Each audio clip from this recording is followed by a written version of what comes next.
자, 오늘의 시사평론가 리엘 파트너스의 이승기 변호사 연결돼 있죠. 자, 이승기 변호사님 안녕하세요. 예, 안녕하세요. 예, 오늘도 좀 목소리가 좀 가라앉으셨네요. 그래요? 아닙니까? 괜찮습니까 지금? 예, 예, 지금 괜찮습니다. 괜찮습니다. 예. 예. 아무튼 좀 반가워서 이렇게 예. 한번 인사를 한번 해봤고, 자, 오늘은 어떤 이슈부터 시작을 해볼까요?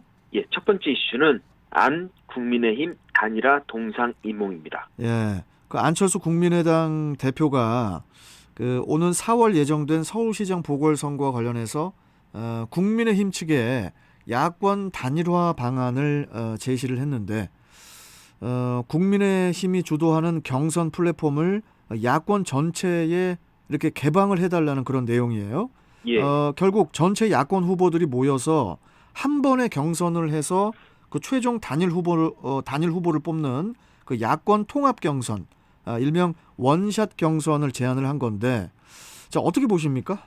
예, 그 안 대표가 야권 단일화를 위한 대의 명분을 내세웠지만 이 사실상 이번 제안은 그 안 대표의 경선 필승 카드라고 보면 됩니다. 예. 그 안 대표가 현재 그 여론조사 지지율이 오차 범위 밖에서 1위인데요. 그 원인이 이 안 대표 개인의 경쟁력도 있지만은 이 국민의힘 후보들, 뭐 나경원 전 원내대표나 오세훈 전 서울시장 같이 이런 후보들이 워낙 많다 보니까 표가 분산돼 있는 그런 원인도 있습니다. 그렇다 보니까 안 대표 입장에서는 이 지금의 다자 구조를 그대로 이어가 경선을 치르는 게 유리한 겁니다. 그러겠죠. 당장 국민의힘에서만 그 서울시장 후보가 10명입니다. 여기에 안 대표와 김태섭 전 국회의원까지 포함해 한 번에 경선을 치른다면 뭐 흥행은 물론이고 안 대표가 최종 승자가 될 확률이 높다는 겁니다. 그러니까 안 대표로서는 이게 이제 필승 같다 이렇게 보면 됩니다. 뭐 그래서인지 이제 저 국민의힘 김종인 비대위원장은 이번에 그 안 대표의 제안을 단칼에 그냥 거절을 했어요. 예, 당연히 거절할 수밖에 없는 게 이 상식적으로 단일화라는 건 일단 정당별 최종 후보자가 나온 다음에 그 후보자들끼리 단일화를 하는 겁니다. 예. 이전에 민주당과 정의당이 야권 단일화를 할 때도 그렇게 했고요. 그 안 대표는 현재 그 국민의당 대표이지 이 국민의힘과는 뭐 같은 야당의 이제 성향이 보수에 가깝다는 점 말고는 완전히 다른 별개 정당입니다. 그렇다면 국민의힘에서 최종 서울시장 후보가 나오면 그때 안 대표와 단일화를 하는 게 정상적인 수순입니다. 그렇다 보니까 국민의힘에서도 안 대표에게 차라리 국민의힘에 입당을 해서 경선을 해라 이런 말까지 나오는 겁니다. 자, 그런데 이제 안 대표가 어제 그 자신이 제안한 야권 통합 경선을 두고 국민의힘이 이제 부정적인 반응을 보인 것과 관련해서 지금 국민의힘은 문재인 정부가 아닌 안철수와 싸우고 있는 것 같다. 이러면서 이제 비판적인 입장을 밝혔는데 어떻게 보십니까? 예, 안 대표 입장에서야 뭐 여론조사 1위라는 타이틀도 있고 본선 경쟁력도 검증된 상태니까 야권 단일 후보만 되면은 사실상 서울시장 당선은 무난하다 이렇게 판단을 하고 있는 것 같습니다. 그런데 또 국민의힘 입장에서는 이게 아닌 게요. 지금이야 국민의힘 후보들이 10명씩 난립하다 보니까 안 대표에게 뒤지지만 이 내부 경선을 해서 최종 한 명의 후보가 뽑히면 그땐 얘기가 달라진다는 겁니다. 그럴 수 있죠. 이 보수 지지층이 대거 응집을 할 거고 또 103석의 국민의힘의 조직력이 가동된다면 안 대표와의 1대1 경선에서 어떤 결과가 또 나올지는 전혀 모르는 겁니다. 그리고 지금 정당 지지율도 국민의힘이 상당히 높고 또 그에 반해 국민의당은 이 의석수 3석에 이제 초민의 정당이고 그나마 안 대표 혼자 이끌어가고 있는 그런 상황입니다. 그렇다 보니까 국민의힘에서도 일단 내부에서 최종 후보가 결정되면 안 대표와 대결해도 충분히 승산이 있다. 이런 인식이 있다 보니까 안 대표의 이번 원샷 경선 요구를 받아들일 수가 없는 겁니다. 자, 그래도 국민의힘 입장에서는 그 차기 대권을 본다면은 이번 서울시장 선거를 범야권에서 이기는 게 되게 또 중요한데 지지율 1위의 안 대표의 요구를 계속 또 무시하기는 또 어렵지 않을까요?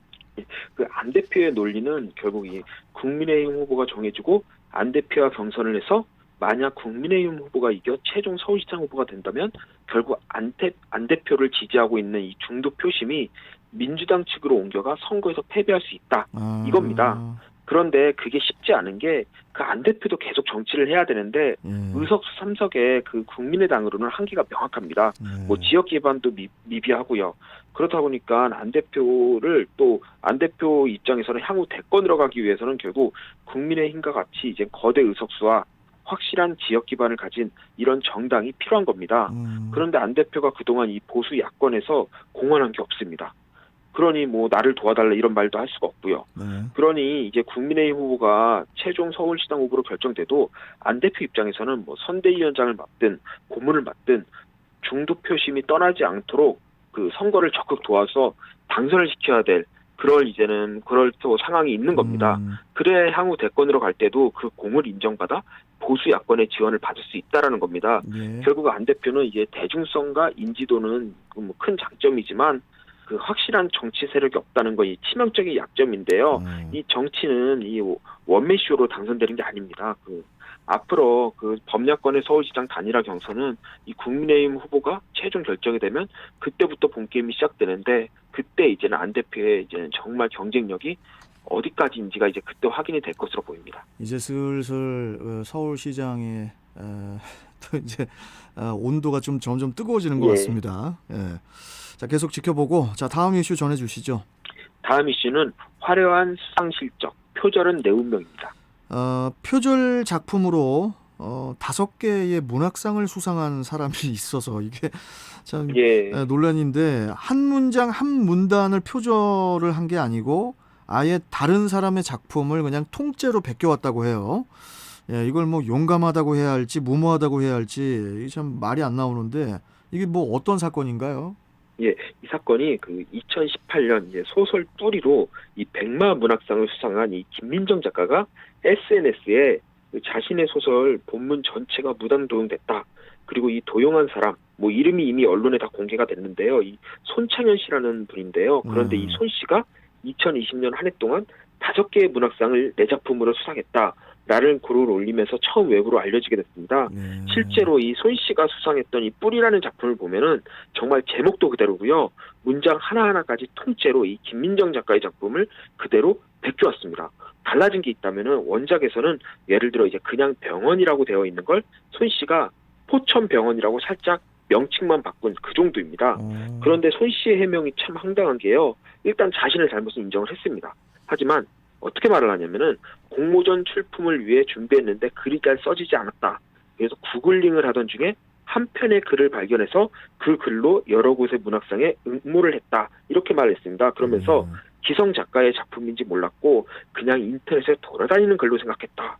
작품 표절이 문학상 수상에 결격 사유가 되는 건 몰랐다. 이런 황당한 답변을 했습니다. 네, 참 황당하네요. 자, 그런데 이 손 씨의 표절 행각 이번 건 말고도 더 있다면서요? 예, 그 손 씨는 자신의 SNS에 뭐 각종 공모전 수상 소식이나 뭐 여러 기관에서 받은 위촉장, 감사패 이런 걸 이제 자세히 올려뒀는데요.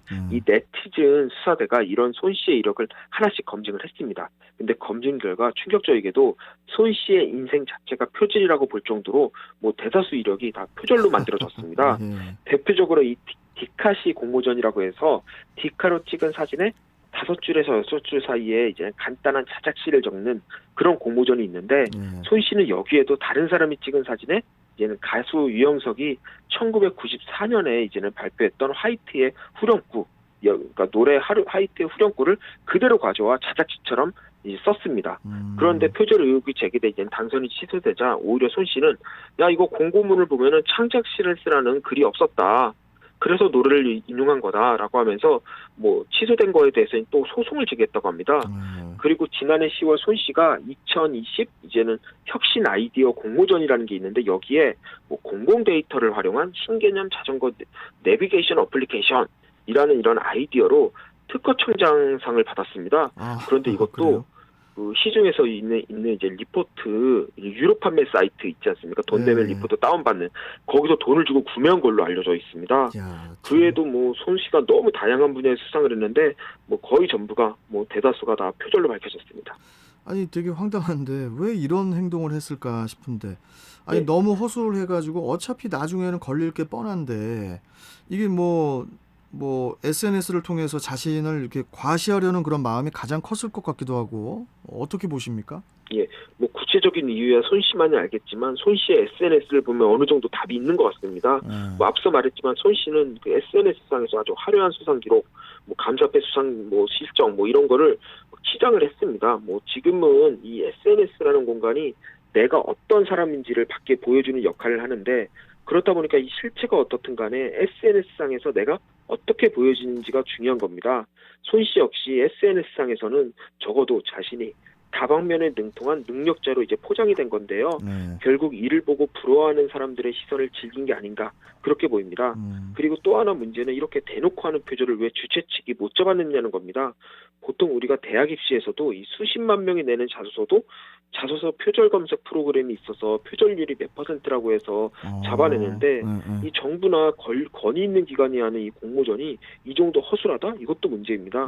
굳이 프로그램이 없어도 이 구글링만 해봐도 어느 정도 나올 것 같은데 좀 이번 사건을 계기로 해서 이제 공모전에서도 좀 표절 프로그램을 좀 도입해야 되지 않을까 그렇게 생각을 합니다.